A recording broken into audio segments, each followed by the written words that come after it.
Ada ayat yang pasti tidak asli. Yang ini ada beda-beda begitu.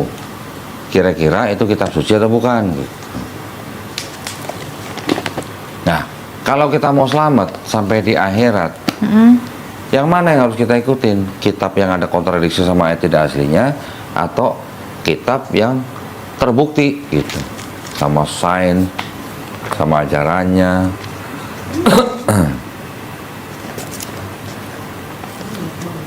Lo mau nggak bacain gitu?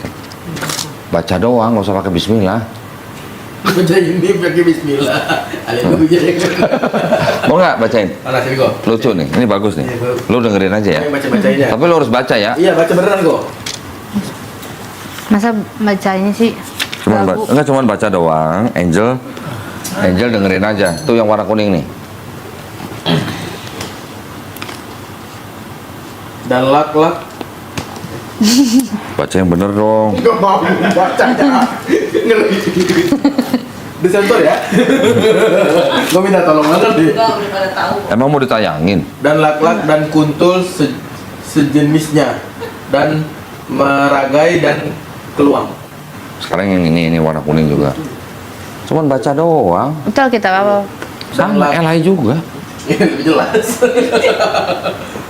Dan lak-lak dan sejenisnya. Corok ya. Iya. Dan Corok meragai dan keluang. Dia cuman baca doang loh. Nah. Ini diperjelas malah. Oh baca sendiri. Ini kita apa Mau baca sendiri. Ini kita apa Iya, ya? nih depannya Ini nih. dipleset. LAI 70 kan.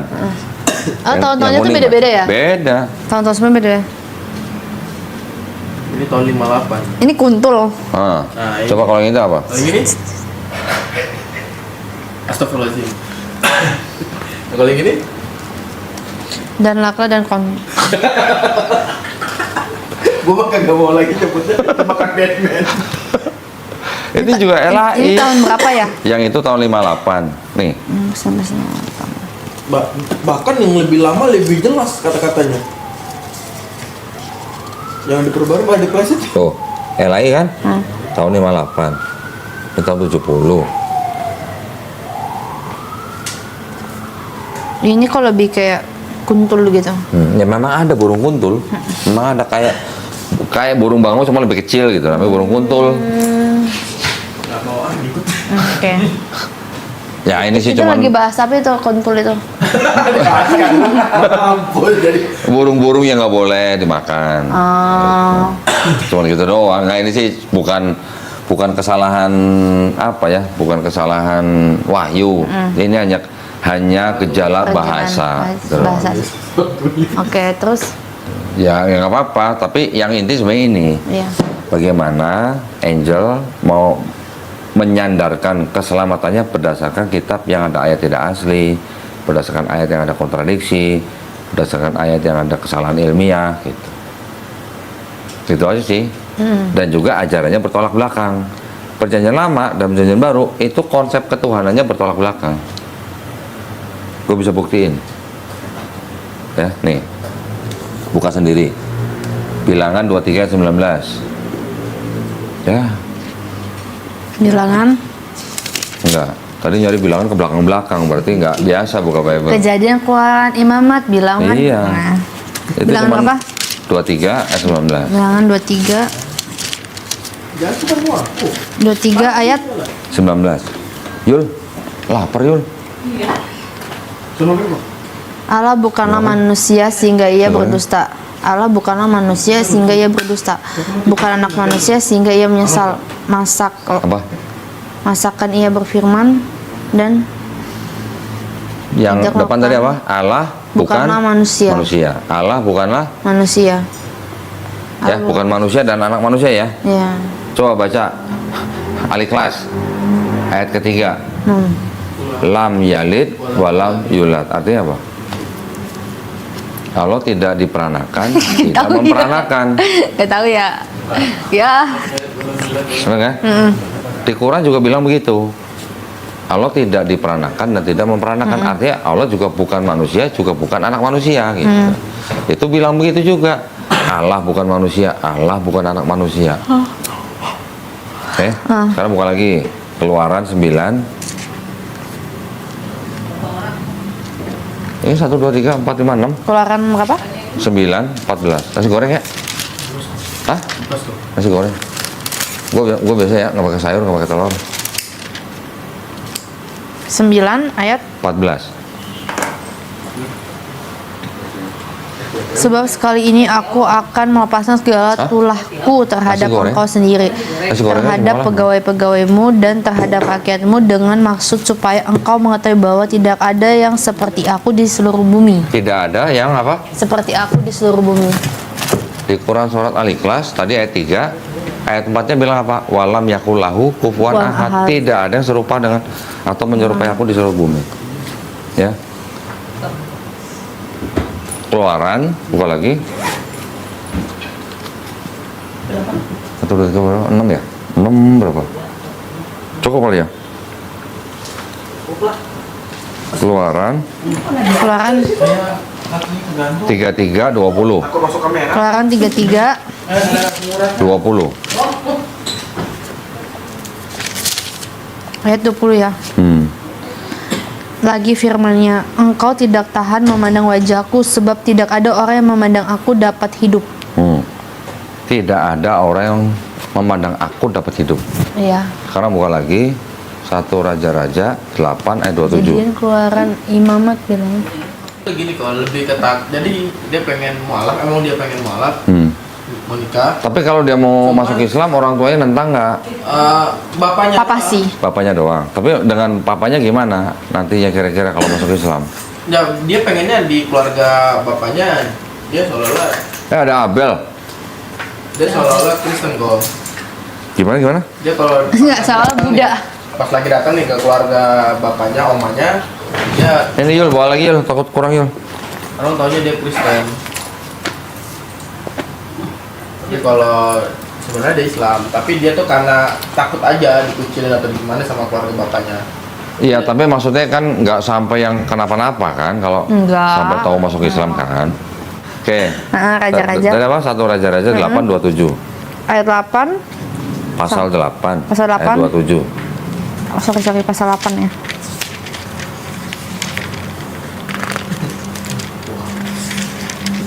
Ayat 27. Tetapi benarkah Allah hendak diam di atas bumi? Sesungguhnya langit, bahkan langit yang mengatasi segala langit pun tidak dapat memuat engkau, terlebih lagi rumah yang kudirikan ini. Tetapi benarkah Allah hendak Membuat apa? Sesungguhnya langit, bahkan langit yang mengatasi segala langit pun tidak dapat memuat engkau. Engkaunya itu N-nya huruf gede, berarti Tuhan. Terlebih lagi rumah yang kuhadirkan ini. Langit yang menguasai segala langit aja nggak muat, apalagi rumah Tuhan di bumi. Maksudnya gitu kan? Sekarang buka lagi Hosea 11 ayat 9. Hosea. Hosea. Hosea. Ya, ada komat-komat dulu. Aku sekarang pakai Alkitabnya yang ini. Komat kamit. Hosea itu perjanjian lama nih dia, Hosea. Ini semua perjanjian lama. Ya. Gua tunjukin lu semua di perjanjian lama. Hosea berapa? Kalau dia tuh selalu 11. pendapat gini kok dia ngomong ya, perjanjian lama beda sama perjanjian baru. Ya, emang udah. beda. Iya, makanya sekarang gua buktiin. Ya, Hosea Kalau beda berapa? kenapa dijadiin satu maksudnya? Buat belajar aja. Oh, buat belajar. Berarti kan kontradiksi. Nanti gua tunjukin kontradiksinya. Hosea berapa? 11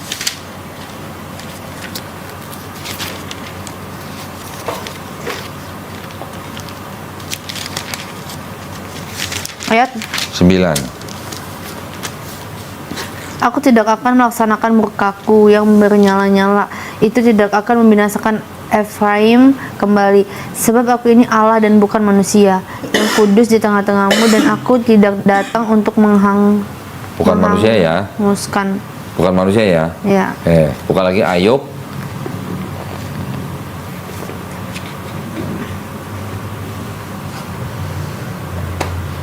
Ayub berapa?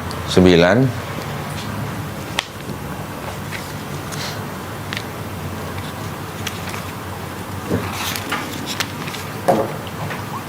Ayub 9 32. ayat 32 ya. Karena dia bukan manusia seperti aku, sehingga aku dapat menjawabnya. Mari bersama-sama menghadap pengadilan. Buka lagi Ayub 37.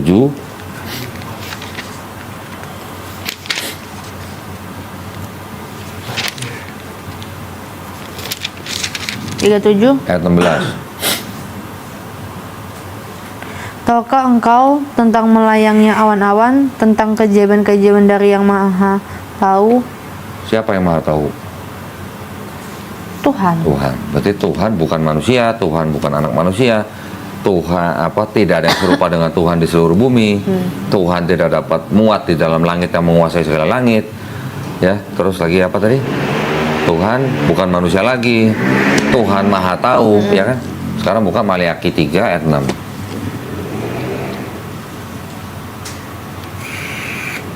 Maliaki mana ya? Oh nih. Maliaki 3 6.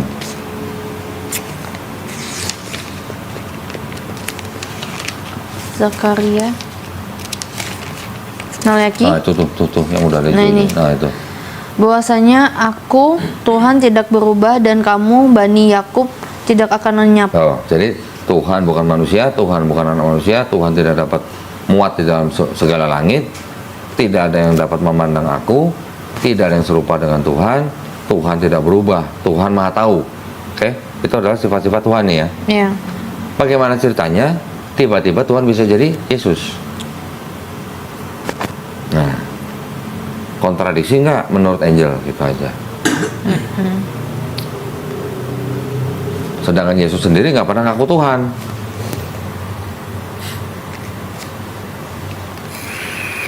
Betul kan?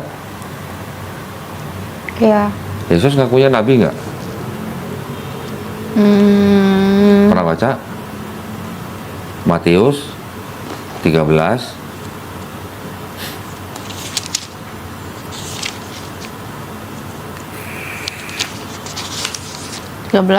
57. Ayat 57. Nah, Lalu mereka kecewa dan menolak dia. Maka Yesus berkata kepada mereka, seorang nabi dihormati di mana-mana kecuali di tempat asalnya sendiri dan di rumahnya. nah, itu Yesus lagi ngomongin Yesus siapa ditolak di kira-kira? Nazaret.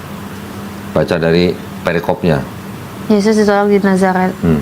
Saya mencatat itu begitu situ banyak telah mengajar orang di situ.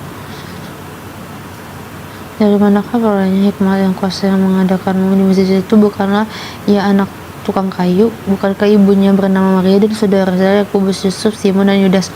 Dan bukanlah saudara-saudaranya perempuan sama dengan kita? Jadi dari mana diperolehnya semua itu? Lalu mereka kecewa dan menolak dia. Jadi Maka- Yesus lagi ngomongin siapa? Terus lagi ngomongin Nabi. Iya, yang dimaksud nabi itu oleh Yesus siapa? Yesus. Yesus sendiri.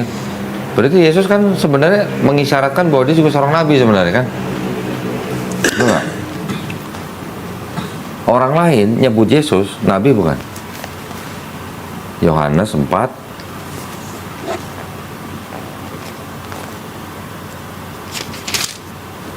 ayat 19.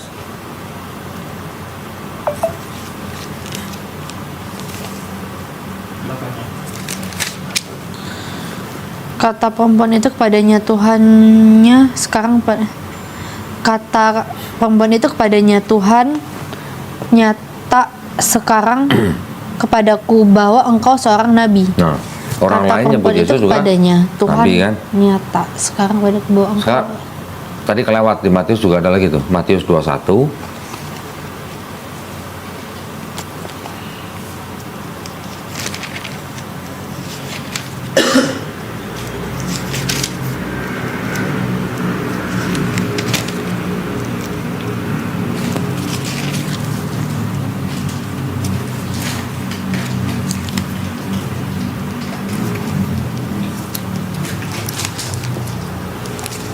21 ayat 11. ayat 11 ya. Ayat 11. Ya. Dan orang banyak itu menyahut, inilah Nabi Yesus dari Nazaret di Galilea. Tuh. Yesus diluka di Yerusalem. Orang zaman dulu nyebut Yesus, inilah Nabi Yesus. Orang zaman sekarang, inilah Tuhan Yesus. Emang sama Nabi sama Tuhan? Beda. Yang ngomong tuh kitab kamu sendiri sih. Bukan Dodi. Dodi cuma mencuri kamu biar buka aja. Kalau orang Kristen menganggap Yesus sebagai Tuhan, berarti orang Kristen sekarang kan beda sama orang-orang pada waktu Yesus masih hidup.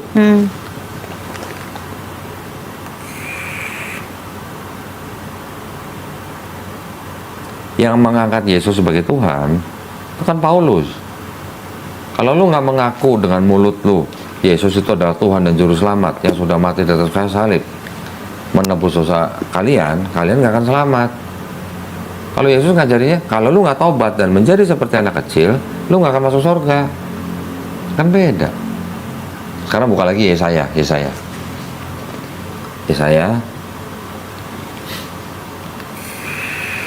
perjanjian lama, perjanjian baru ya. Perjanjian lama dong. Perjanjian lama ya. Oh iya, sedang lagu. Yesaya pasal 1 ayat 16 sampai 18. Itu perikopnya apa? bertobat lebih baik daripada mempersembahkan korban. Nah, coba baca ayatnya 16 sampai 18. Basuhlah, bersihkanlah dirimu, jauhkanlah perbuatan-perbuatanmu yang jahat dan depan mataku.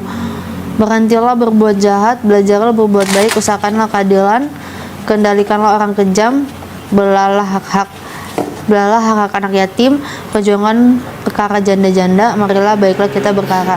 Firman Tuhan, sekalipun dosamu merah seperti kirmizi akan menjadi putih seperti salju. Sekalipun berwarna merah seperti kain kesumba akan menjadi putih seperti bulu domba. Nah, judulnya bertobat lebih baik daripada mempersembahkan hewan kan? Ya. Berhentilah berbuat jahat, belajarlah berbuat baik, kendalikan orang kejam, usahakan keadilan. Tapi gimana dengan seperti perintah Allah di perjanjian baru? Nggak ada yang salah. Jangan ada Tuhan yang lain di hadapan Tuhan, Iya. di hadapan Allah. Salahnya di mana? Itu konsep ketuhanan. Ini konsep keselamatan. Walaupun dosa kamu semerah kirmizi, bisa jadi putih seperti salju. Jikalau dosamu merah seperti kain kesumba, akan menjadi putih seperti bulu domba. Kalau bertobat. Yesus juga bilang, kalau lu nggak tobat, lu nggak masuk surga. Sedangkan di situ juga bilang apa? Walaupun dosamu merah seperti kirmizi, akan menjadi putih seperti salju. Kalau baca Yesaya 1 ayat 16 sampai 18, kira-kira menurut Angel, perlu nggak ada orang yang harus mati di atas kayu salib? Dosa merah seperti kirmizi bisa putih seperti salju. Secara logik ya. Secara duniawi nggak perlu. Nggak perlu. Bangsa Niniwe pernah dengar kan? Hah? Bangsa Niniwe pernah dengar kan? Niniwe pernah dengar. Nabi Yunus. Iya, Nabi Yunus. Nabi Yunus diutus ke Niniwe. Heeh. Dia melenceng, naik Terus, kapal, kena badai, Badai. diundi, diceburin ke laut, dimakan ikan. Paus. Nggak tulisan ikan paus, ikan besar. Ikan besar. 3 hari dimuntahin masih hidup. Iya. Baru dia tobat, dia balik ke Niniwe kan. Iya. Bangsa Niniwe diperingatin sama Nabi Yunus kan. Terus bangsa Niniwe bertobat. Diampuni nggak dosanya? Diampuni. Diampuni. Perlu nggak ada orang yang harus mati di atas kayu salib? Nggak perlu. Nggak Itu yang perlu. Niniwe itu di perjanjian lama atau perjanjian Perjanjian baru? lama. Perjanjian lama. Di kitab Yunus. Oke. Jadi di kitab perjanjian lama tidak ada konsep orang harus menanggung dosa orang lain. Sekarang buka lagi Ulangan 24.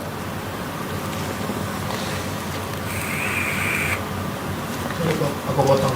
Di konsep di pikiran Angel ini kok, perjanjian lama tuh salah, maka adanya perjanjian baru. Jadi Kenapa Enggak, aku nggak bilang salah. Tunggu. Benar. Kenapa orang Kristen tidak mau pakai hukum yang ada di perjanjian lama? Kenapa kira-kira Jal? Karena perjanjian lama tuh gini sih, lebih tepatnya perjanjian lama itu perjanjian baru itu menggenapi perjanjian lama sih. Menggenapi Bukan aja. mengenapi. Kan tadi saya bilang, Paulus di Efesus 2 ayat 15 bilang, Yesus yang mati di atas kayu salib itu sudah membatalkan hukum Taurat. Jadi yang ada di dalam otak orang Kristen, perjanjian lama itu udah nggak berlaku lagi. nah, itulah. Itu. Betul nggak? Benar. Makanya nanya ke Koko, ini perjanjian lama ya? Ini perjanjian lama. Soalnya berprinsip tuh, Yang membatalkan Paulus. Yang menurunkan Taurat siapa menurut Angel? Yang menurunkan Taurat kepada Nabi Musa. Paulus ya.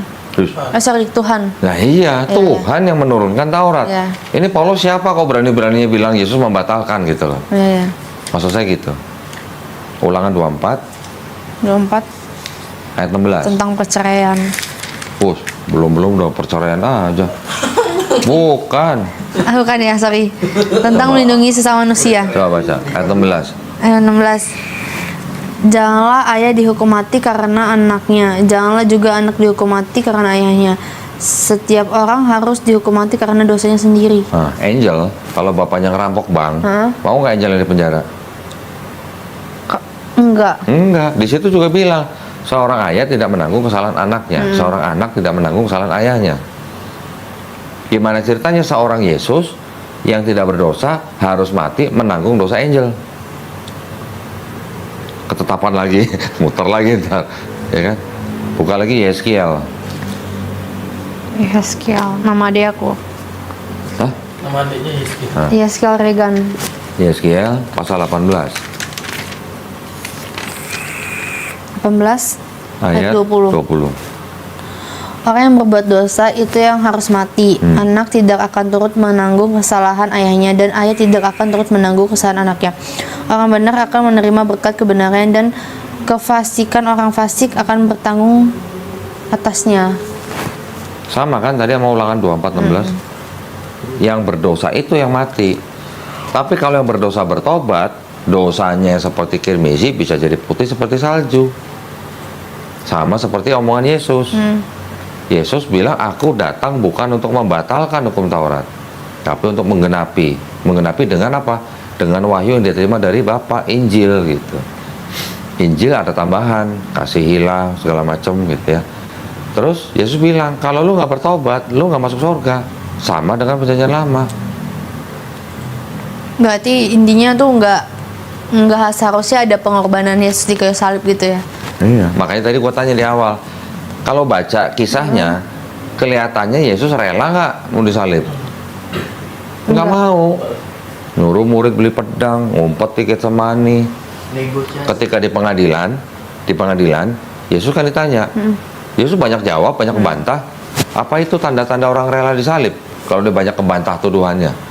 Terus ketika Yesus ditampar sama tentara penjaga imam besar, Yesus bilang, salah gua apa? Kenapa gua ditampar?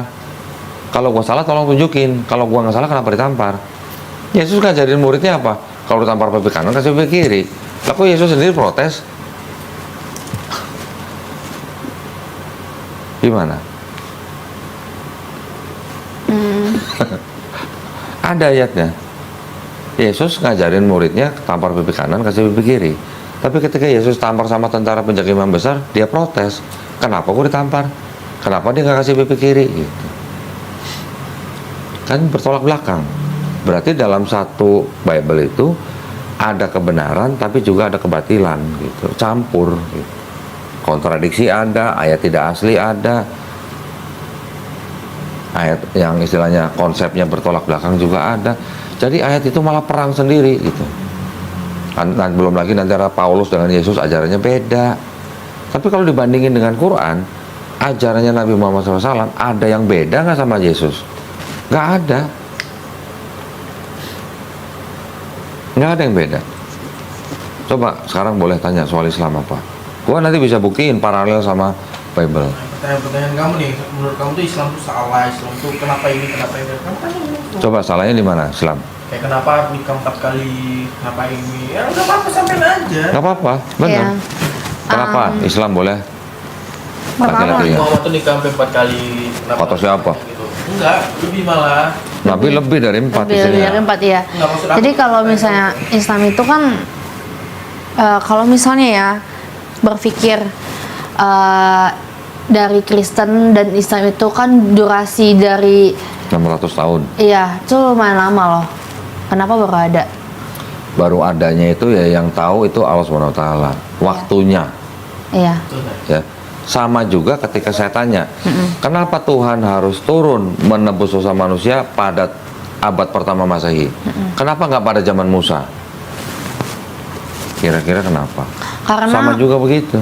Karena lebih kalau jawaban dari aku, karena kan waktu itu kan umat manusia yang jatuh dalam dosa itu, ya kan. Jadi dia mengutus anaknya yang tunggal yaitu Yesus. Iya, kenapa pada abad Jadi ada Masehi? sisanya.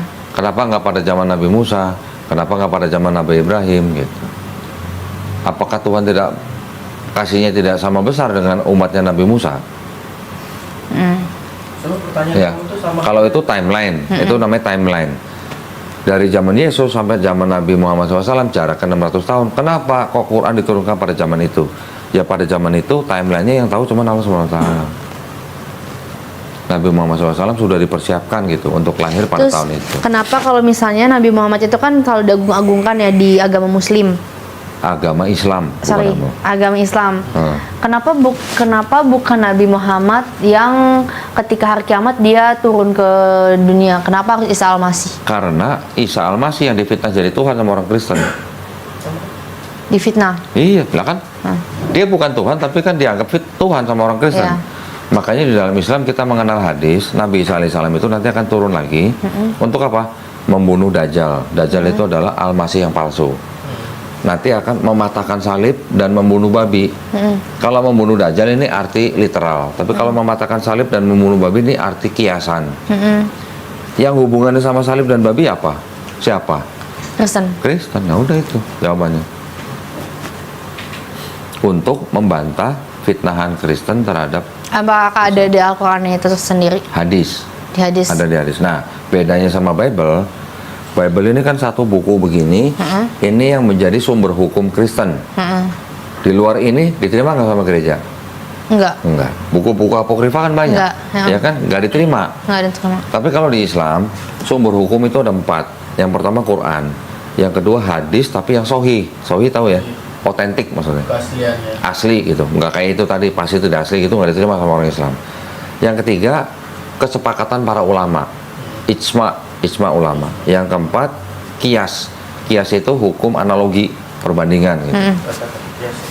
Ini urutannya, yang paling tinggi Quran, kedua hadis sahih, ketiga ijma ulama, baru kias. Hadis yang diterima pun tidak boleh bertentangan dengan Quran. Kalau ada hadis bertentangan sama Quran walaupun dianggap sahih itu pasti ditolak. Gitu. Jadi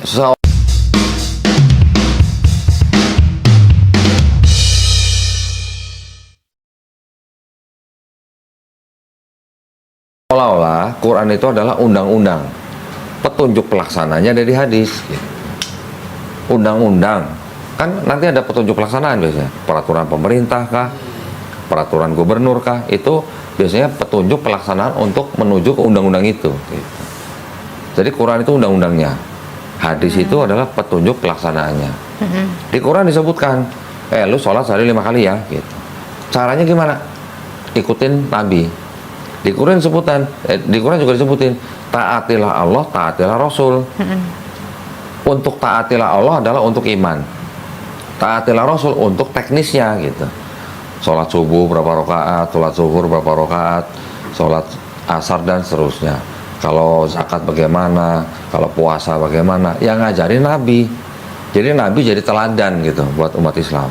Apa yang dilakukan Nabi itu tertulis di dalam hadis sahih. Itu yang diikutin sama kita. Sumbernya begitu, urutannya begitu. Kalau lu nikah gimana, maharnya bagaimana, itu semua ada di hadis sahih. Jadi Quran itu bukan buku catatan sipil gitu. Nabi punya istri siapa, Nabi ini disunat apa enggak, bukan begitu Quran konsepnya. Quran adalah sebuah buku petunjuk gitu, petunjuk secara umum, detailnya hadis sahih. Oke. Jadi di agama Islam itu menjamin nggak kalau kita masuk surga? Ada nggak ada nggak itu kejamin? berarti termasuk taatilah Allah, ya kan? Tadi di Quran kan disebutkan begitu. Allah SWT sendiri udah berfirman, barang siapa yang mulutnya memelihara la ilaha illallah, urusannya surga. Urusannya surga. Sampai di ujung napas dia la ilaha illallah. Makanya orang Islam kalau mau mati ditalkinin. Tahu ya, ditalkinin ya, dibisikin kupingnya la ilaha illallah. Coba sekarang cobain ya, cobain. Ini bukan mancing, bukan. Mulutnya Angel nggak usah ditutup, tapi coba ngucapin la ilaha illallah. Nggak usah ditutup bibirnya, coba bisa nggak? Maksudnya gimana? Maaf gitu. Ya, ngomong la ilaha illallah, tapi mulutnya nggak usah ditutup. La ilaha illallah. Bisa nggak? Bisa. Tuh. Orang yang lagi sakaratul maut, yang udah mau mati, nggak bisa nutup mulut aja masih bisa ngomong la ilaha illallah. Itu bukti kemurahan Allah SWT supaya orang yang mau bertobat dia masih bisa mengucapkan la ilaha illallah. Ajaib nggak kira-kira? Kira-kira kan sederhana sebenarnya. Orang yang udah mau mati aja bisa ngomong la ilaha illallah walaupun mulutnya nggak ketutup. Jadi kalau di Islam, orang yang memelihara mulutnya la ilaha illallah, dia pasti masuk surga. Nah, konsep apa penebusan dosanya ya di Islam itu nggak ada yang orang harus mati di kayu salib. Dosa itu urusannya manusia dengan penciptanya. Di Islam antar sholat aja ini ada bacaan yang bisa menghapus dosa sebelumnya. Gitu. Jadi dari sholat ini ke sholat ini, nanti di sholat ini baca ini, dosa antara sini sampai sini hapus, diampunin. Habis sholat ini yang di sini baca surat ini misalnya, dosa antara ini sama sholat sebelumnya dihapus. Nggak usah sampai urusannya ke belakang-belakang, cuman urusan antar sholat aja diampuni gitu.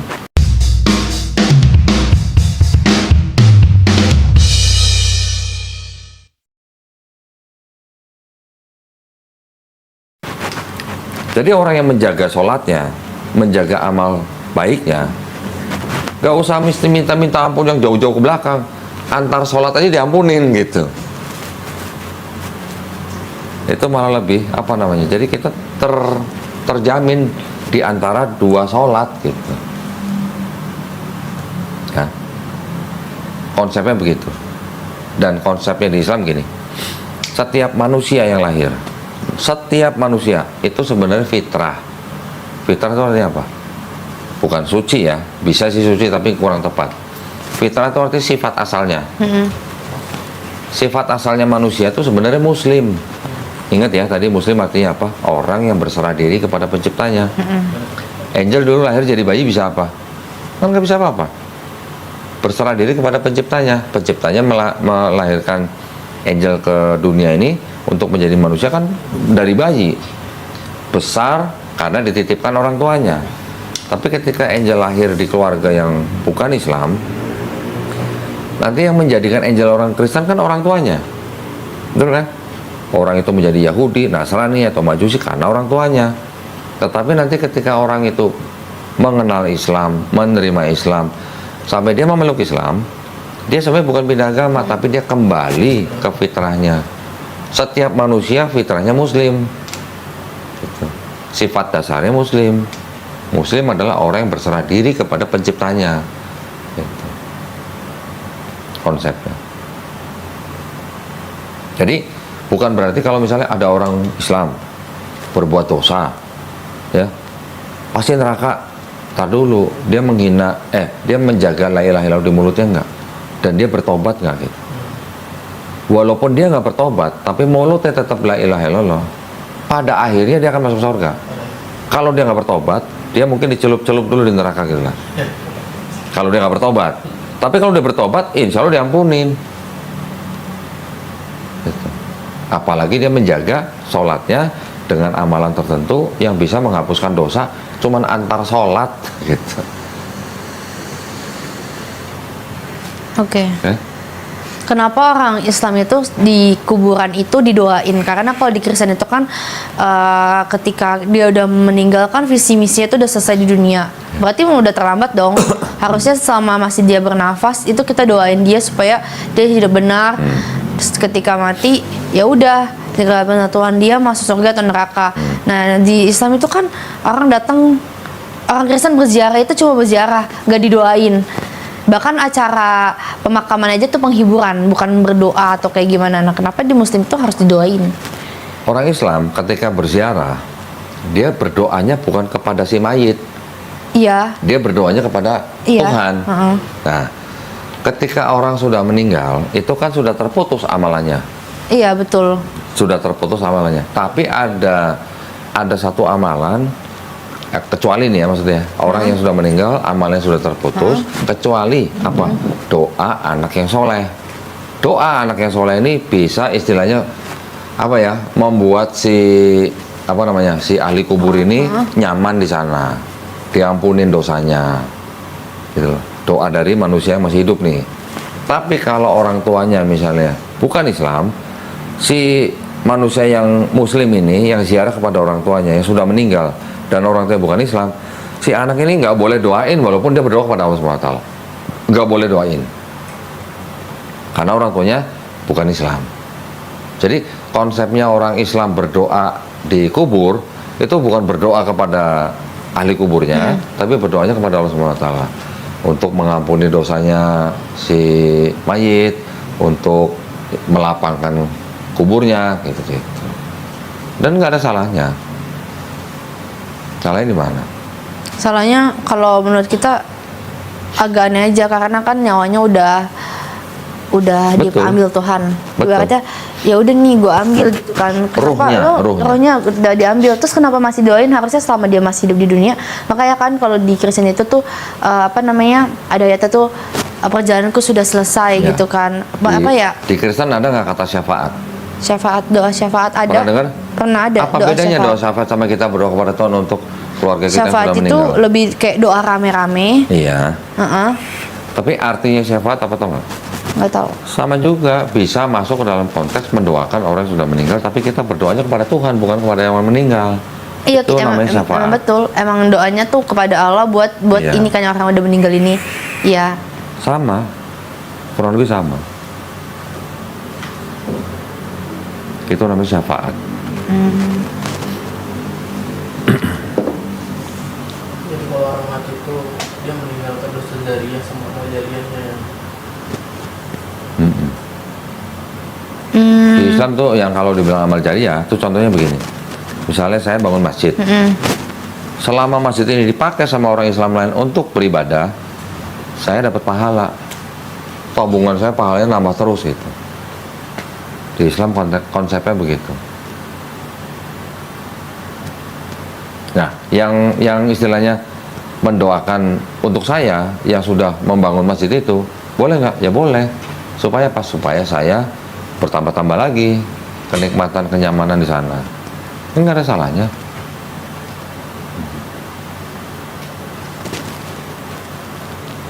Oke. Aku mencoba mencerna sih yang ke arah situ karena Ya.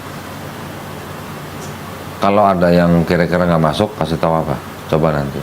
Nanti kita bisa diskusin lagi. jadi pertama Yesus menikah. Oke, Gini. sepakat.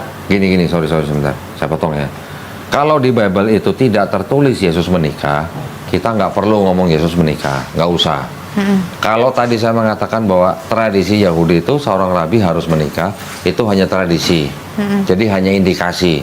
Tapi saya nggak berani ngomong kalau Yesus menikah karena di Bible dia nggak tertulis. Saya hanya berani ngomong kalau di kitab itu tertulis. Makanya saya mencoba fair, gitu. Saya tidak mau menyerang tanpa dasar. Tapi kalau di Islam, kita memahami hampir semua nabi-nabi itu menikah, hampir semua, dan poligami. poligami itu disahkan. Karena ditulis ayatnya, dan nabi dan istri-istrinya, gitu. Nah, aku tanya lagi kok, kenapa diperbolehkan? Apa Nah, alasannya? gini. Itu kan pertanyaan kamu. Sebelum saya jawab, Daud istrinya berapa? Nggak tahu. Banyak. Ya. Salomo istrinya berapa? 700. Istrinya 700. Gundiknya 300. Jadi 1000 orang. 1000 orang. Ketemunya Salomo tuh kalau 1000 dibagi 365 berapa? 2 tahun lebih ya berarti ya. Berarti satu orang istri atau gundiknya itu ketemu Salomo tuh 2 tahun lebih baru ketemu. Kalau 1000 orang, kalau sehari ketemunya satu istri loh. Ya. Sekarang Nabi Musa poligami nggak? Nggak tahu. Poligami. Aku nggak tahu sejarahnya itu. Ada. Istri yang keduanya itu orang Kus dari Afrika. Abraham poligami nggak? Hah? Nabi Abraham nggak tahu. Kan ada Sarah, ada Hagar. Oh iya, poligami. Hagar punya anak Ismail, Sarah punya anak Ishak. Poligami nggak? Poligami. Bahkan ada satu lagi istrinya namanya Keturah. Heeh. Jadi Yakub poligami nggak? Poligami, istrinya Kenapa laki-laki bisa poligami, cewek nggak bisa poligami? Nah, itu pertanyaan bagus. Tapi gua selesaiin dulu ya. Ya.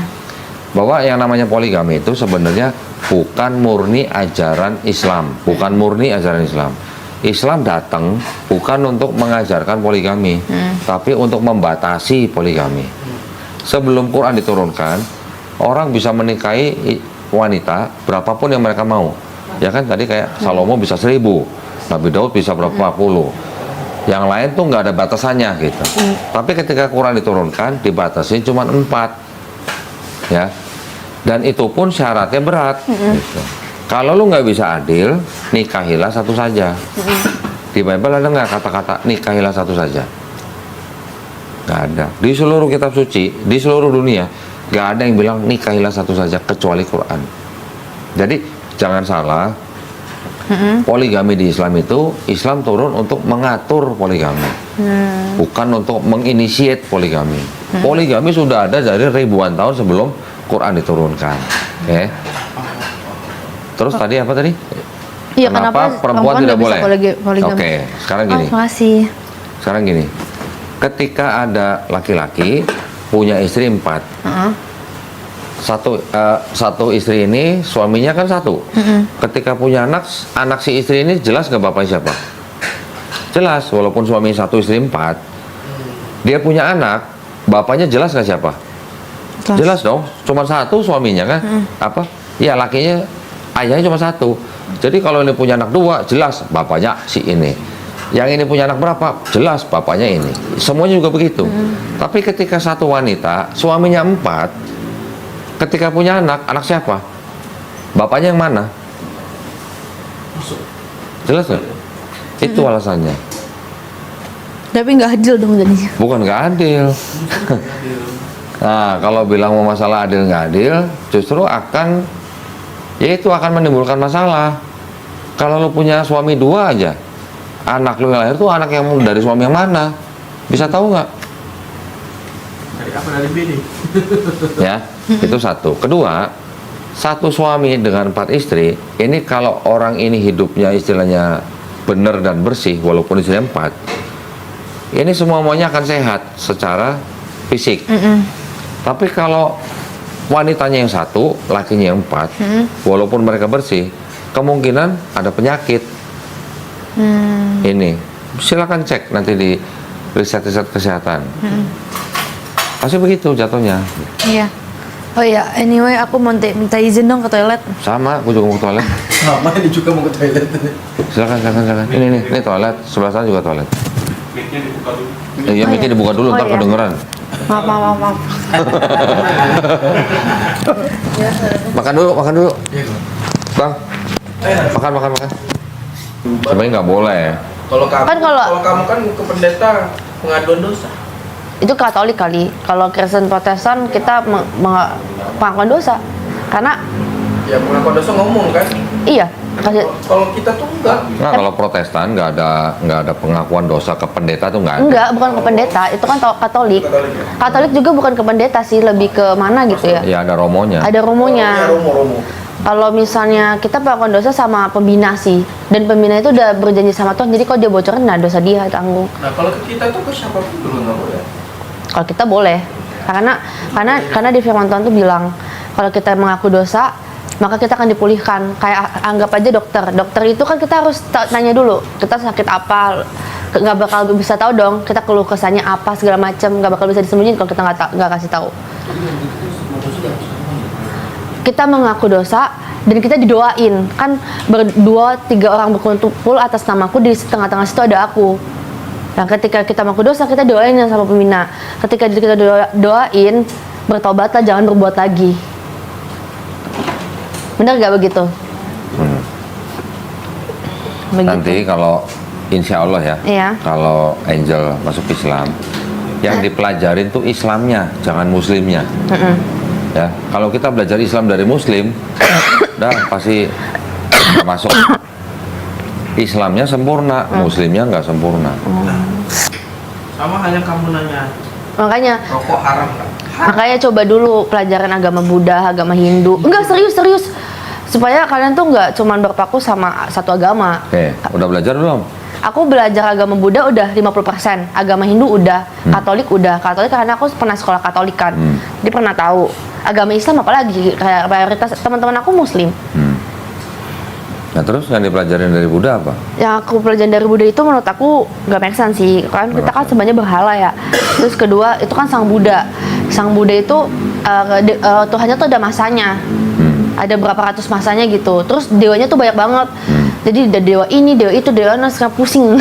Terus mereka tuh percaya sama Nama karma. Tuhannya Buddha siapa? Hah? Nama Tuhan dalam Buddha siapa? Sang Buddha apa ya? Bukan. Bukan apa ya namanya? Buddha bukan Tuhan.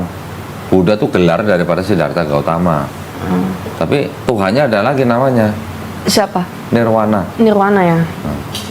Jadi aku tuh- Nirwana orang taunya surga gitu kan. Padahal nggak, nirwana itu nama Tuhan dalam Buddha. Tapi konsep ketuhanannya Buddha sebenarnya mirip sama Islam.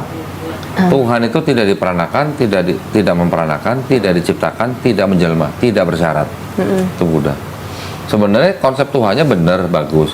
Cuman Buddha masih mengenal dewa-dewa. Iya, dewa-dewa. Jadi nggak bisa disebut monoteis. Gitu. Iya. Kalau monoteis kan Tuhan cuma satu, udah nggak ada lain. Kristen bisa disebutkan setengah monoteis, setengah politeis. Kristen, karena monoteisnya dari Yahudi, politeisme dari Perjanjian Baru. Hindu apalagi, Hindu mungkin bisa disebut politeis. Sama mereka tuh percaya karma sih. Jadi karma baik dan karma buruk udah itu Ya. doang. Kalau Hindu ya Yahudi juga udah belajar. Yahudi. Nah, ini Tanakh ini. Tanakh itu murni monoteis, sama seperti Islam. Ya. Hindu tadi walaupun Hindu juga mengakunya Tuhannya satu, tidak boleh digambar segala macam. Jadi ajarannya Hindu sebenarnya monoteis, tapi setelah ke bawah-bawah pengikutnya menciptakan konsep Iya. yang boleh menyembah dewa apa aja gitu. Ya. Makanya aku tuh suka mempelajari agama-agama lain kayak agama Muslim, agama Buddha, Hindu, bahkan ateis pun aku belajar. Wah. Kenapa ada ateis? Asal mulanya tuh kenapa? Sekarang dari semua itu, yang resikonya paling kecil agama apa? Dalam hal apa? Dalam hal keselamatan. Dalam hal keselamatan, resiko paling kecil yang Resiko paling kecil yang agama nggak bisa apa? selamat gitu. Yang bisa selamat. Yang bisa selamat. Yang nggak rugi lah gitu. Ataupun kalau ruginya paling kecil gitu. Agama apa kira? Yang bisa menjamin sih di agama Kristen. Menjamin. Iya. Oke. Karena kan kalau di Islam itu ya Allah berikanlah aku jalan yang lurus. Sedangkan di Kristen itu akulah jalan kebenaran dan hidup. Oke. Tidak. Sekarang jalannya bangsa Israel ketika Nabi Musa siapa? Bagaimana? Jalan keselamatannya bangsa Israel ketika dipimpin sama Nabi Musa, jalan keselamatannya siapa?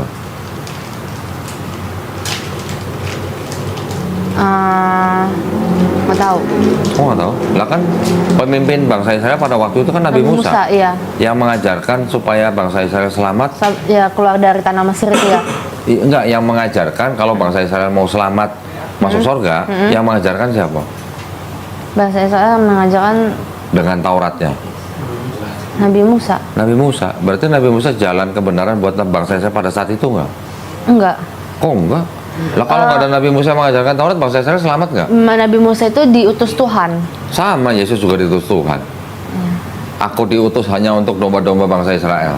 Domba-domba yang tersesat dari bangsa Israel. Angel bangsa Israel bukan? Kalau Kristen bangsa Israel. Bukan. Bangsa Israel dari mana? Kalau Kristen itu berbicara tentang Israel. Berbicara tentang Israel. Tapi Kristen yang sekarang seperti Angel, ini Angelnya orang bangsa Israel bukan? Bukan. Bukan. Yesus diutus hanya untuk domba-domba tersesat dari bangsa Israel. Jadi Yesus bukan diutus untuk Angel. Itulah bedanya. Kalau cuman Yesus bilang akulah jalan dan kebenaran dan hidup, sebenarnya nggak ada yang salah. Bisa diartikan begini nggak? Kan ada ayatnya, tidak ada yang sampai kepada Bapa kecuali melalui aku. Iya. Untuk siapa? Untuk bangsa Israel kan? Jadi kalau bangsa Israel mau selamat, ya harus mengikuti ajaran Yesus untuk sampai kepada Bapa. Jadi Yesus itulah jalan. Jalan, ada tujuan kan? Tujuannya siapa? Bapa. Karena tidak ada yang sampai kepada Bapa kecuali melalui Yesus. Yesus jalannya, Bapa tujuannya. Yang harusnya disembah ini jalannya atau tujuannya? Atau dua-duanya? Jalannya. Kok jalannya? Tujuannya nggak usah disembah. Tujuan akhir. Kayak udah mulai nge-lag nih otak aku nih. Mau sampai ke Bapa atau cuma sampai Yesus? Dua-duanya. Lah kan cuma sampai di jalan, belum sampai tujuan. Misalnya Angel dari sini mau ke Semarang, jalannya lewat jalan tol Cipali gitu. Tujuannya kan Semarang, bukan Cipalinya. Yang mau dituju sama Angel kan Semarang. Tujuannya, iya. Iya, ya harusnya disembah tujuannya atau jalannya. Tujuannya. Nah, jalannya bangsa Israel ketika zaman Nabi Musa, jalannya Nabi Musa. Untuk kepada siapa? Untuk kepada Allah gitu. Tapi waktu kejadian Musa itu setelah Yesus itu udah bangkit dari itu kan? Musa. Iya, kejadian maksudnya terjadinya Nabi Musa itu, ini aku lupa soal sejarah ini yang Nabi Musa bantu keluar bantu orang Israel keluar dari tanah Mesir. Sudah ada Yesus belum? Iya, Belum kan? belum ada Yesus ya. Ya belum lah, jauh banget jaraknya 1300 tahun. Aku nggak tahu soal itu soalnya. Jauh banget.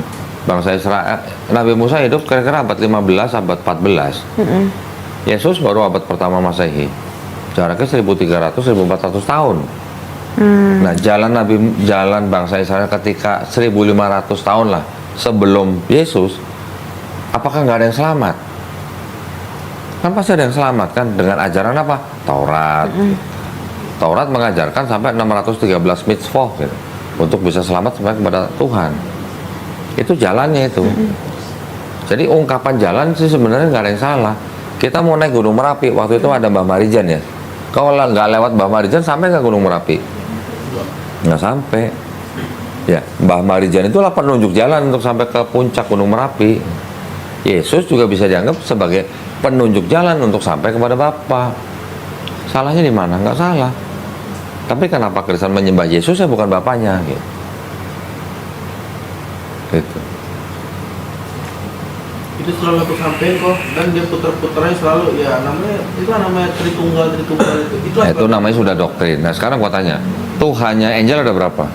Satu. Tapi kan pribadinya ada 3. Ada Bapa, Yesus, Roh Kudus. Ketika Yesus dibaptis, Yesus di mana? Ketika Yesus dibaptis dia di Sungai Yordan. Sungai Yordan. Roh Kudus turun Iya. dalam bentuk Roh. burung merpati. Burung mati. Sorry. Ada suara di langit. Iya. Inilah anakku yang kukasihi. Iya. Ada Yesus di Sungai Yordan, ada burung merpati Roh Kudus, ada suara di langit. Berapa Tuhannya? Mau satu juga? Bareng nih, nongolnya bareng nih. Ya kan? Nongol bareng, terus mau bilang Tuhan satu. Berapa Tuhannya? Kalau nongolnya sendiri-sendiri, kita masih bisa bilang Yesus dipimpin Roh Kudus. Misalnya, Bapa yang mengutus Yesus, tapi itu Bapa menjelma jadi Yesus. Tapi kalau nongol bareng dengan akal sehat, itu Tuhannya berapa? Bisa nyebar gitu jadi 3. Apakah berarti itu namanya multiplikasi? Bertambah banyak seperti sel gitu atau gimana? Doktrin kamu tuh terlalu dalam, saya tentang memaksakan Tritunggal itu terlalu maksa sebenarnya. Nah, sekarang kalau dibilang Tritunggal pribadi kan 3. Kenapa berhenti di angka 3? Kenapa nggak 5? Kenapa nggak 100? Kenapa 3 mentok gitu? Kira-kira kenapa? Nggak tahu. Nggak tahu. Itu sebenarnya berasal dari keyakinan orang-orang sebelum Yesus, ratusan bahkan ribuan tahun, yang mana orang-orang zaman dulu sebelum ada Yesus sudah menyembah dewa-dewa yang triad gitu. Triad itu artinya 3 tapi 1. Di Sumeria dewanya 3 tapi 1. Di Babilonia dewanya 3 tapi 1. Di Persia dewanya 3 tapi 1. Di India ada Trimurti, ya kan? 3 tapi 1. Di Mesir juga ada 3 dewa tapi 1. Osiris, Horus, Isis. Di Eropa nanti ada Dewi Madonna, badannya 1, mukanya 3. Kenapa semuanya 3 gitu? Kenapa nggak ada yang 20, nggak ada yang 50 gitu? Karena ada konsep seorang filsuf Yunani namanya Aristoteles ngomong, menurut orang-orang Pitagoras, alam semesta ini dibatasi dengan 3, awal, tengah, akhir. Kami, Aristoteles ini bilang, kami menggunakan hukum itu untuk menyembah dewa-dewa kami. Jadi sebelum ada Yesus sudah 3 semua. Ribuan tahun sebelumnya. Jadi Kristen konsepnya sebenarnya nggak ada bedanya sama yang sebelumnya. Cuman kalau dulu sebut dewa, yang Yesus sebut Tuhan. Bahasa Inggrisnya dewa apa? Dewa itu Bahasa nggak Inggrisnya? tahu. God ya. God juga. God, ya. Bahasa Inggrisnya Tuhan apa? Lord. Lord bisa, tapi enggak. Sebenarnya Lord itu lebih tepat diterjemahkan Tuhan. Kalau Tuhan dalam bahasa Inggrisnya apa? God. God juga. Jadi God sama Tuhan sama dewa, bahasa Inggrisnya itu sama. Yang membedakan cuma ada huruf G besar, ada huruf G kecil kan. Itu sifatnya hanya ilahi lah disebutnya. Jadi dewa zaman dulu sama Tuhan zaman sekarang sebenarnya pengertiannya sama kurang lebih. Itu. Nah, Kristen kenapa cuma 3? Karena mengikuti dan meneruskan agama-agama yang sebelumnya, yang misteri itu. Sebelum ada Yesus, sudah ada 16 dewa yang disalib dan bangkit menjadi Tuhan. Sudah ada. Ini bukunya nih. Perutnya udah sakit dia. Hah? Perutnya udah sakit. Oh, perut sakit. Mau pulang? Mana bu? Ini. Artinya apa tuh? The world There were 16 crucified saviors. Nah, 16 juru selamat dunia yang disalib. Kekristenan sebelum Yesus. Jadi Kristen itu hanya penerus agama-agama yang menyembah dewa yang sudah mati disalib kemudian bangkit menjadi Tuhan. Siapa aja, macam-macam, ada Horus, ada Krishna, ada Mitra dan sebagainya. Berarti ini kok udah pelajaran semua ya? Ya udah. Kalau belum nggak mungkin. Nggak berani ngomong saya. Ya walaupun ada yang ngebantah buku ini, ya setiap orang kan punya data, Iya. gitu. Tinggal orang yang punya ngebantah ini punya data apa enggak, gitu. Dan saya kan tadi sudah membuktikan bahwa perjanjian lamanya Kristen itu asalnya punya Yahudi, yang konteksnya diperkosa sama orang-orang Kristen. Sebenarnya nubuat itu untuk untuk Hezekia, untuk bangsa Israel, tapi oleh orang Kristen dimaknai itu untuk Yesus, semuanya untuk Yesus. Orang Yahudi kan nggak percaya Yesus sebagai Mesias. Orang Yahudi konsep Mesiasnya bilang begini, Mesias yang akan turun itu harus benar-benar manusia yang lahir dari persetubuhan tubuh suami istri, bukan Tuhan yang jadi manusia. Mesias itu, yang kedua, Mesias itu harus keturunan Daud melalui anaknya Salomo. Yesus kan bukan anak kandung Yusuf. Yang keturunan Daud kan dari Salomo kan Yusuf. Tapi kan Yesus bukan anak kandungnya Yusuf. Kalau bukan anak kandung sama orang Yahudi nggak diterima. Mesias itu nanti akan datang ketika di seluruh dunia sudah tidak ada orang mengangkat senjata, nggak ada yang perang. Mesias itu nanti akan datang ketika seluruh dunia sudah mengenal Hashem, Tuhan yang Maha Esa. Dan juga orang Yahudi bilang Mesias itu yang akan datang, bukan datang menyelesaikan misi, pergi, datang lagi, itu bukan begitu. Datang cukup sekali menjadi raja bangsa Israel. Bedanya di situ. Jadi konsep Mesiasnya di Yahudi sama konsep Mesiasnya di Kristen itu beda. Makanya saya bilang Kristen membaca kitabnya orang Yahudi yang terjemahannya sudah diubah-ubah menjadi Septuaginta, kemudian baru dijadikan kitabnya orang Kristen. Jadi nubuat-nubuat yang dianggap untuk Yesus itu dibantah total sama yang Yahudi. Nah sekarang yang punya kitab Yahudi, berarti yang berhak menafsirkan siapa? Ya harusnya orang Yahudi. Gitu. Makanya saya bilang Kristen memperkosa konteks yang ada di dalam Tanakh menjadi nubuat untuk Yesus. Gitu. Tapi sebelumnya aku pernah debat gak sama pendeta-pendeta atau ahli Taurat lainnya? Banyak. Baru kemarin debat sama pendeta yang udah 13 tahun belajar teologi. Ketika saya sebutin akhirnya dia malah nggak tahu, malah saya kasih tahu.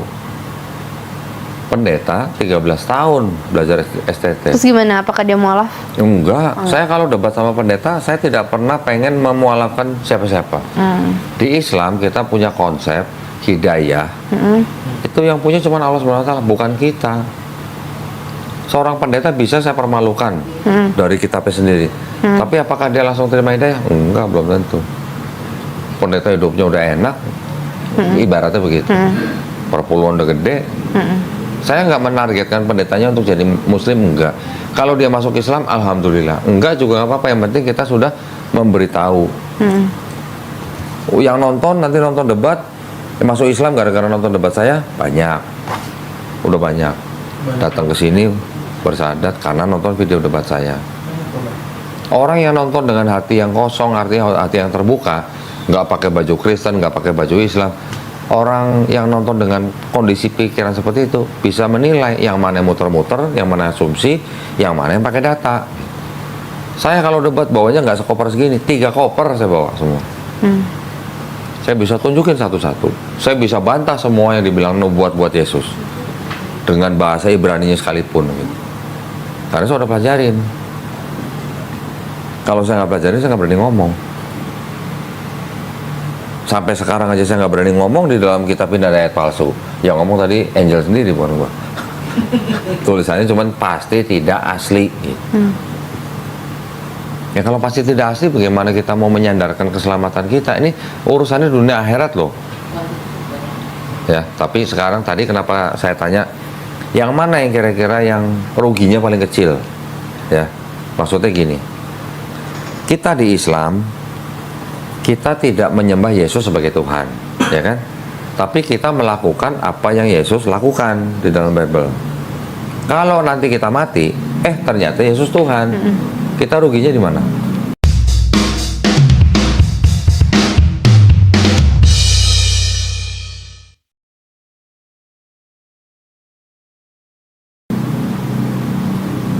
Ruginya apa? Kita nggak nyembah Yesus, tapi kita melakukan apa yang Yesus lakukan. Dan kita menyembah Tuhannya Yesus. Kalau kita mati, ternyata Yesus Tuhan. Ruginya kita di mana? Bisa dibilang nggak ada ruginya kan? Tapi ketika orang Kristen sepanjang hidupnya menyembah Yesus sebagai Tuhan, malah tidak melakukan apa yang Yesus lakukan, ketika mati ternyata Yesus bukan Tuhan. Bakal nangis bombay nggak gitu? Rugi badan. Bakal minta dibalikin lagi jadi manusia nggak? Itu maksudnya. Jadi saya bilang, di seluruh agama yang resikonya paling kecil ya Islam, karena kita hanya melakukan apa yang diperintahkan, menjauhi apa yang dilarang gitu. Tidak menyembah selain Tuhan gitu. Sama juga seperti ateis, kita sudah beribadah, kita sudah sholat dan segala macam, ketika mati ternyata Tuhan nggak ada, ya nggak rugi. Ruginya di mana? Ruginya cuma sholat, padahal sholat buat badan juga bagus, seperti orang yoga sebenarnya. Orang ateis sepanjang hidupnya nggak beribadah, ya nggak melakukan apa-apa untuk menyembah Tuhan karena mereka kan nggak percaya Tuhan. Ketika mati ternyata ada Tuhan, rugi nggak? Rugi karena ketika kita nggak melakukan apa-apa, kita nggak menyembah Tuhan, ternyata ada Tuhan, pasti akan minta dibalikin jadi manusia untuk menyembah Tuhan. Itu makanya maksudnya.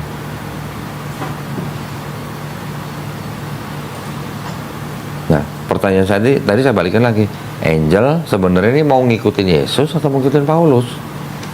Karena saya bisa buktikan ajaran Paulus beda dengan ajaran Yesus. Iya.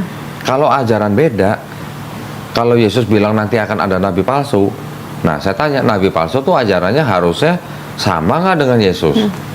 Kalau sama, berarti bukan nabi palsu. Nabi Muhammad SAW ajarannya nggak ada yang beda dengan Yesus. Malah kita yang melakukannya, sunat juga, nggak makan babi juga, sholat juga, puasa juga, malah dikafani juga, malah kita juga ikuti baptis. Islam juga dibaptis loh. Gimana caranya? Mandi besar namanya. Kalau orang Yahudi dibaptis nyebur kolam, seluruh tubuh masuk air. Orang Islam gantinya baptis itu untuk dengan mandi besar. Tapi maknanya sama, maknanya hanya untuk penyucian. Misalnya orang najis gitu, orang junub misalnya, habis berhubungan badan suami istri, najis kan, junub, dia cara menyucikan dengan mandi besar. Sama seperti orang Yahudi. Orang Yahudi menyucikan dirinya juga dengan baptis. Tapi orang Kristen baptisnya kan beda maknanya. Ditenggelamkan, yang lama sudah mati, yang baru hidup kembali sebagai pernyataan iman gitu. Kan berarti beda baptisnya Yahudi, baptis Kristen sama baptis ke Islam. Padahal kalau di Islam kita baptis hanya dengan mandi besar, mungkin karena di Arab Saudi susah air gitu. Cukup dengan mandi, gitu. Nggak masuk kolam gitu. Kalau di Arab Saudi banyak air, mungkin ya kita juga akan baptis nyebur kolam. Setiap rumah ada kolam. Beda di situ.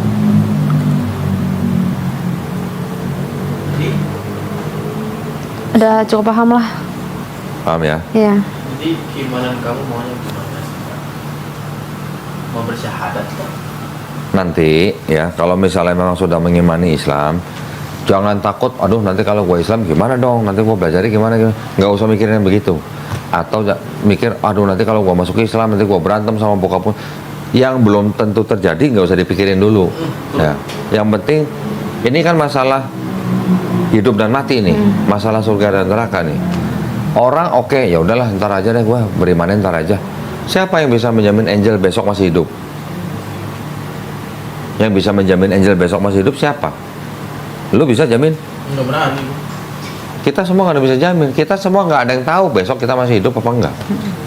Ya kan? Tapi ketika kita sudah tahu ada kebenaran, sudah ada pesan-pesannya, sudah ada barang buktinya, terus kita nggak mau beriman, kita belum daftar, udah keburu mati. Nangis bombay nggak itu? Kalau begitu. Sama seperti gini, Angel nih mau diakui sebagai mahasiswi perguruan tinggi tertentu. Angel belajar dulu atau daftar dulu? Daftar dulu. Daftar dulu. Nah, daftar itu asyhadu alla ilaha illallah. Itu namanya daftar. Gitu. Ketika kita sudah daftar, baru kita belajar, ya kan? Belajarnya juga kan nggak langsung belajar tingkat akhir. Orang masuk kuliah kan pasti belajar semester pertama, semester kedua kan bertahap gitu. Setiap semester ada ujiannya. Setiap apa yang kita pelajarin, kita jalankan, kita diuji. Itu yang namanya perjalanan iman. Gitu. Sampai kita nanti kita paling tinggi, kita diuji, tetap la ilaha illallah, lulus. Nah itu gambarannya gitu. Jaminannya tetap surga. Ini kalau kita bicara iman gitu ya. Tapi kalau mau bicara masih senang-senang di dunia, masih takut ini itu, ya monggo. Di dalam Islam tidak ada paksaan. Tapi yang namanya orang beriman, dia menyatakan iman, dia belajar melakukan, menjalankan perintahnya, menjauhi larangannya, step by step. Nggak perlu hari ini bersyahadat, besok jadi imam di masjid gitu, nggak boleh malah gitu. Pelan-pelan. Yang laki-laki juga pelan-pelan. Udah ada waktunya baru sunat, belajar sholat pelan-pelan. Nanti kita kirim guru ke rumah untuk ngajarin sholat. Sampai begitu. Kan udah aku bilang juga, dia bilang kalau aku masuk muslim jangan paksa Masuk aku Islam. masuk Islam jangan paksa aku berkerudung, jangan paksa Pelan-pelan. Kalau dipaksa kaget kamu malah. Pelan-pelan. Sisa. Tapi coba boleh, tapi pelan-pelan. Maksudnya gini, kan kita sambil belajar. Apa sih maksudnya pakai kerudung gitu kan? Kenapa sih perempuan harus pakai kerudung? Belajar pelan-pelan. Tujuannya apa gitu. Seperti contoh ada 2 permen. Yang satu ada bungkusnya, yang satu nggak ada bungkusnya. Dua-duanya jatuh ke tanah. Kira-kira mana yang mau dimakan? Ya pasti ada bungkusnya lah. Ya. Tujuannya Islam diperintahkan untuk pakai kerudung bukan untuk menindas perempuan itu, tapi untuk memuliakan perempuan itu. Kira-kira kalau udah 2 perempuan, yang satu pakai baju seksi, satu pakai kerudung dan gamis, kira-kira kalau jalan bareng yang bakal digodain yang mana? Yang seksi. Yang seksi. Berarti kan yang pakai kerudung, pakai gamis ini kan di mata Allah SWT kan jauh lebih mulia daripada yang ini. Kecuali kalau wanitanya ingin digoda gitu, lain cerita. Itulah maknanya kerudung. Tapi pelan-pelan belajar. Misalnya contoh begini, kemarin ada belum lama ya ibu-ibu diskusi sama saya di WA 2 jam, akhirnya dia mau syahadat. Setelah bersyahadat saya tanya, Bu kerja di mana? Saya kerjanya di pabrik bir kok gitu. Pabrik bir kerjanya. Apa saya langsung suruh dia keluar? Bu, ibu harus keluar, bir haram. Ya enggak lah, nafkahnya dia di situ. Pelan-pelan, Bu, pelan-pelan ya Bu ya. Cari pekerjaan yang. Nah, kalau ada rentenir misalnya, rentenir, terus syahadat masuk Islam, apa saya suruh langsung dia harus lepas rentenirnya? Dia makannya cuma dari situ. Ya enggak, pelan-pelan, kita ajarin pelan-pelan. Pak, riba tuh gini, dosanya begini, pelan-pelan. Tapi Bapak, kalau itu masih jadi nafkah Bapak, ya udah jalanin dulu sampai bisa dapat pekerjaan yang lebih baik. Gitu caranya. Jadi orang yang baru masuk Islam itu seperti orang yang dikasih grace period, tau nggak? Waktu tenggang gitulah, yang tidak dihisap gitu. Kira-kira gitu. Jangan terlalu takut dengan apa yang belum tentu terjadi. Kita ada yayasan, kita bantu orang-orang yang baru masuk Islam, sampai ke bantuan hukum pun kita sediain. Misalnya ada yang butuh cerai, butuh pengacara, kita sediain gratis, nggak ada yang bayar. Sunat gratis, belajar Iqra gratis, semuanya. Kalau misal kok dia muslim, masuk Islam nih, ya. Untuk ijab kabulnya nggak bisa bapaknya juga kan? Bapaknya dia Iya. nggak bisa. Karena syarat ijab kabul harus muslim kan? Iya. Jadi wali hakim harus. Wali hakim bisa. Gampang, tinggal ke KU aja, disediain wali hakim. Dan yang patuh. Islam itu agama yang dimudahkan, bukan agama yang gampangan ya, tapi agama yang memudahkan orang yang menjalankan. Contoh misalnya di suatu tempat nggak ada air, gimana caranya? Nggak bisa wudhu, bisa dengan tayamum, wudhu debu. Orang yang sedang safar perjalanan, sholatnya juga dimudahkan. Yang zuhur dan asar misalnya sama-sama 4 rakaat bisa digabung dan dipendekkan. Zuhurnya jadi 2 rakaat, asar jadi 2 rakaat. Itu namanya dijamak qashar. Allah Subhanahu wa taala jauh lebih tahu daripada kita. Jauh lebih tahu. Kenapa kita diperintah sholat? Karena sholat itu berguna buat kita. Berguna buat apanya? Berguna buat tubuh kita, juga berguna buat otak kita. Yang tahu siapa? Yang ciptain kita gitu. Puasa berguna nggak? Berguna. Yang lebih tahu kan yang menciptakan kita. Kita makan dalam setahun, 1 bulan puasa, itu kan sama juga dengan detoksifikasi. Kita sakit perut apa misalnya, ke dokter, kita bayar nih 500.000, dokternya bilang, Bapak puasa ya besok ya. Kita bayar suruh puasa. Ini ada yang memerintahkan kita puasa, kita nggak bayar. Lebih tahu mana dokter sama yang nyiptain manusia gitu. Jadi tolong dibedain ajaran Islam dan Muslim. Muslim nggak ada yang sempurna, kecuali Nabi Muhammad SAW. Nah itu baru dong kecuali Nabi Muhammad SAW. Ya udah daftar aja yuk. Daftar kan? Iya. Iya. Daftar dulu Iya. ya. Daftar dulu kan bilang daftar dulu baru Iya. belajar. Belajarnya pelan-pelan. Boleh. Belajarnya kan pelan-pelan. Iya. Jul, tolong siapin Jul. Aku mau pinjam HP kamu. Enggak nggak mau direkam-rekam. Please. Nggak mau. Please. Oh udah ya? KTP kan? KTP-nya bawa? Ya nggak bawa KTP. SIM? KTP. Nanti bisa SIM? kirim itu aja nggak SIM? Foto KTP ada nggak? Nanti bisa kirim di itu nggak di WA? Foto KTP ada nggak? Ada kayaknya. Fotonya aja nggak apa-apa. Sini aku cariin. Bukan di situ carinya. Nah, ini untuk keperluan syahadat ya. Jel, ini Ya. hanya untuk keperluan syahadat dulu. Kita sangat-sangat menghimbau ketika bersyahadat perempuannya berkerudung. Waduh, Berkerudung doang gitu ya. Bukan pakai gamis, pakai apa. iya tahu sih. Cuma aku kayak nggak cocok dikerudungin deh, sumpah. Ih nggak mau. Nggak mau coba dulu? Oh gitu ya? Ya, Mau coba dulu nggak? Coba dulu aja. aduh. Belum dicoba. Kenapa harus pakai kerudung? Ya hanya gini, soalnya gini. Ini. Di Islam, seluruh anggota tubuh wanita itu aurat. Bahkan Tahu aurat tahu ya? Tahu. Bulu-bulu di tubuh manusia itu juga aurat. Seluruh tubuh wanita itu aurat kecuali muka dan tangan. Aku nggak suka banget lagi kerudungan. Tapi kalau belum mau pakai kerudung nggak apa-apa. Iya, kayaknya Nggak nggak apa-apa. dulu deh. Nggak apa-apa. Iya aneh aja, aku nggak suka. Aku tuh pakai kerudung tuh kayak dulu kan dicoba dulu. kayaknya kan bisa kan nggak apa-apa pakai. Bisa. Bisa ya udah. Bisa. Aku mau daftar loh. Nggak Pelan-pelan. apa-apa, nggak apa-apa, nggak apa-apa. Lagi gue joget. Nggak apa-apa, Ini nggak kayaknya apa-apa. ada deh KTP. Tenang. KTP mau taruh. Apa lu yang pakai kerudung? Nah jangan. Nah dia aja mendingan. Nih mbak. Maaf. Oke, baik. Bismillahirrahmanirrahim. Assalamualaikum warahmatullahi wabarakatuh. Alhamdulillahirrabbilalamin. Wassalatu wassalamu ala rasulillah. Berjumpa kembali di channel Dolitan pada malam hari ini. Ini udah 1:30 malam ini. Alhamdulillah di depan saya ada saudari Vidya Angelin Bakri, betul ya? Saudari Vidya menyatakan keinginannya untuk memeluk agama Islam, betul? Ya betul. Nah, seperti biasa, saya akan bertanya beberapa hal. Apakah Angel ini menyatakan diri untuk masuk agama Islam itu atas kemauan sendiri atau ada paksaan dari orang lain? Atas kemauan sendiri. Alhamdulillah. Kira-kira orang tua akan menentang nggak? Insya Allah enggak. Oh, udah bisa ngomong insya Allah. Gimana?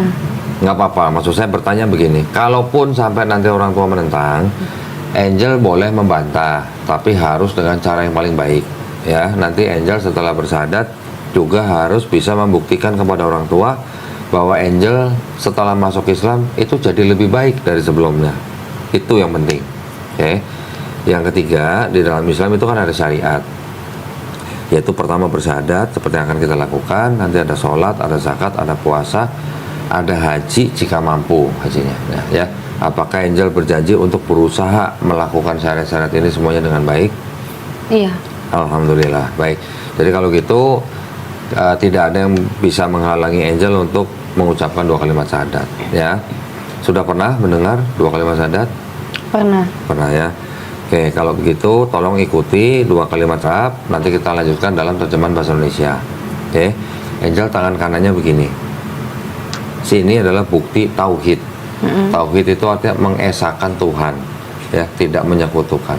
Oke, ya, ikutin ya. Bismillahirrahmanirrahim. Asyhadu Ashadu alla ilaha alla ilaha illallah illallah wa asyhadu wa ashadu anna anna Muhammadan Muhammadan Rasulullah. Rasulullah. Aku bersaksi Aku bersaksi tiada Tuhan tiada Tuhan selain Allah, selain Allah, dan aku bersaksi dan aku bersaksi Nabi Muhammad Nabi Muhammad adalah adalah utusan Allah. utusan Allah. Alhamdulillah. Alhamdulillah. Angel sekarang sudah seorang muslim. Muslim artinya orang yang berserah diri hanya kepada Tuhan Yang Maha Esa. Ya. Tadi mungkin saya juga belum sempat sampaikan bahwa ketika ada orang yang bukan Islam memeluk Islam, artinya bersyahadat, insya Allah dosa-dosanya dari akil balik sampai dia bersyahadat dihapuskan. Insya Allah, dengan catatan menjalankan Islamnya dengan baik. Ya. Tetapi kebaikan yang pernah dia lakukan dari akil balik sampai dia bersyahadat, insya Allah tetap dicatat sebagai pahala kebaikan. Ya, Alhamdulillah. Tadi juga saya sebutkan, saya ulangi bahwa setiap manusia itu lahir sebenarnya fitrah. Fitrah artinya muslim. Ya, tetapi ketika orang itu besar, dia menjadi Yahudi, Nasrani atau Majusi, itu karena orang tuanya. Namun ketika orang itu nanti mendengar Islam, menerima Islam, bahkan sampai dia masuk Islam, sebenarnya orang itu kembali ke fitrahnya, ya, bukan pindah agama sebenarnya. Ya, baik, kalau begitu kita semua sama-sama berdoa. Mudah-mudahan Angel istiqomah belajar Islam step by step, ya, pelan-pelan, supaya nanti bisa mengetahui dan bisa menjalankan Islam dengan baik. Ya, insya Allah nanti akan kita bantu. Nah, ini saya foto dulu KTP-nya ya. Nanti tolong hubungin Suci lagi, sertifikat mualafnya mau dikirim kemana, gitu ya. Terus nanti juga tolong ditentukan dalam 1 minggu, Angel sediakan waktu 2 hari ya. Dalam 1 minggu, mau hari apa aja boleh, jam berapa aja boleh. Salah satu hari atau satu pertemuan itu 90 menit.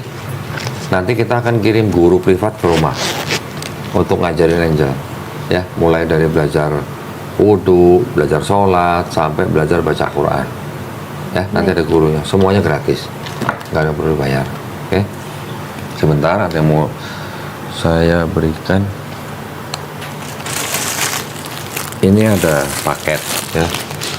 Paket ini adalah paket yang diberikan kepada orang-orang yang baru masuk Islam.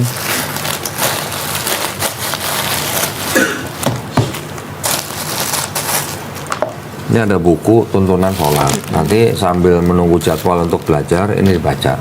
Ini ada buku kecil, buku praktis sifat sholat Nabi Muhammad SAW. Ini ada buku Iqra, nanti yang dipakai untuk ngajarin Angel belajar huruf-huruf Arab, huruf-huruf hijaiyah. Ya. Ini juga ada Quran, yang mana ini nanti akan dipakai untuk dibaca ya setelah bisa Iqra. Ini persembahan dari Al-Quran Al-Fatih ya. Tolong dipelajari aturan atau tata krama memegang buku Quran ya. Diusahakan memegang buku Quran dalam keadaan berwudu wajib, dan juga menyimpan Quran di tempat yang paling baik. Oke, ini masih diplastikin. Saya taruh sini dulu ya. Ini banyak banget ini, Cil. Banyak banget ini. Waduh. Ini ada sajadah untuk praktek sholat, ada contekannya, ada bacaan untuk dibaca ketika belajar sholat ya. Ini ada kerudung nih nanti ya. Ini ada mukena juga nih Nah, ya komplit. Ini ada mukena untuk sholat. Ini ada yang lain, saya masukin jadi satu aja. Ini saya masukin satu lagi.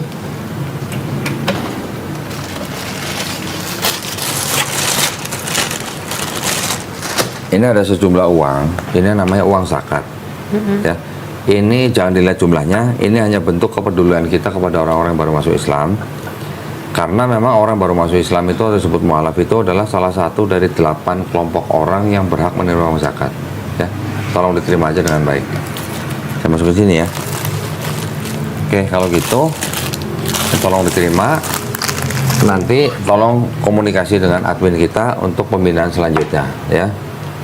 Nah, untuk menutup, kita sama-sama berdoa, mudah-mudahan kita semuanya dilindungi dan dirahmati Allah Subhanahu wa taala, dan juga insya Allah kita dijadikan golongan manusia yang mengikuti apa yang sudah diturunkan Allah Subhanahu wa taala melalui Rasulnya. Ya. Dan insya Allah kita juga menjadi golongan manusia yang menyaksikan keesaan Allah Subhanahu wa taala ya. Dan yang terakhir, kita berdoa supaya kita semuanya dijauhkan dan dihindarkan dari api dan azab neraka. Ya. Ya, amin ya rabbal alamin. Ada yang mau ditanya? Nggak ada. Cukup ya, nanti belajar pelan-pelan ya. Baik, kalau gitu terima kasih banyak atas perhatiannya para pemirsa. Mudah-mudahan apa yang sudah kita lakukan hari ini diridhoi Allah Subhanahu wa taala. Buat para pemirsa juga yang ingin membantu perjuangan dakwah kami, dipersilakan untuk mengirimkan ke Bank Muamalat dengan nomor rekening 30 30 300 300 ya, atas nama Yayasan Garda Mualaf Indonesia, dan bisa konfirmasi ke nomor handphone 0813 7883 0813 9883 7007. Barakallahu fikum, semoga partisipasi para pemirsa diterima di sisi Allah Subhanahu wa taala sebagai amal jariah ya. Amin ya rabbal alamin. Baik, kalau gitu kita pamit undur diri. Akhir kata, wabillahi taufiq wal hidayah. Wassalamualaikum warahmatullahi wabarakatuh. Selamat ya, Angel ya. Ya. Belajar pelan-pelan pokoknya. Nanti ada yang nggak jelas, nggak apa, tanya aja. Oke? Alhamdulillah.